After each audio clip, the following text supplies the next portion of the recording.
تو کہتے ہیں چھوٹا سا بچہ صبح صبح آ گیا، کہنے لگا حضور آپ کی کل دعوت کرنی، آ جائیں گے؟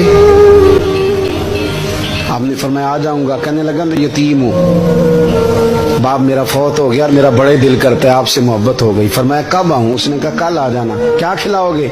تو چنے کی دال اس نے جھولی میں ڈالی۔ کہنے لگا حضور میں لے آیا اور رات کو بھگاؤں گا، کل آپ کو کھلاؤں گا۔ آپ بیمار رہتے تھے، دوپہر کو سوجی کے بسکٹ کھایا کرتے تھے۔ سید صاحب کہتے ہیں جب وہ جانے لگا تو اعلیٰ حضرت فرمانے لگے اگر اجازت دو تو ایک بندہ ساتھ لے آؤں؟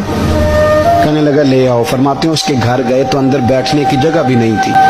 1000 کتاب کے مصنف، لاکھوں کروڑوں مریدوں کے پیر، امت مسلمہ کتنے بڑے لیڈر، کہتے ہیں اس نے نا باہر گلی کے باہر دروازے کے باہر چٹائی بچھا دی۔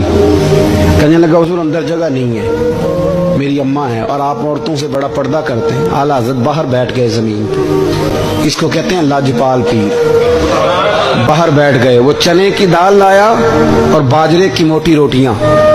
آپ کو تکلیف رہتی تھی پیٹ میں، آپ وہ چیزیں استعمال نہیں کرتے تھے، پر 1.5 روٹی کھائی۔ کھانے کے بعد کہا جائیں؟ کہنے لگا نہیں میری اماں آگ جلا رہی ہے، چائے پی کے جانا۔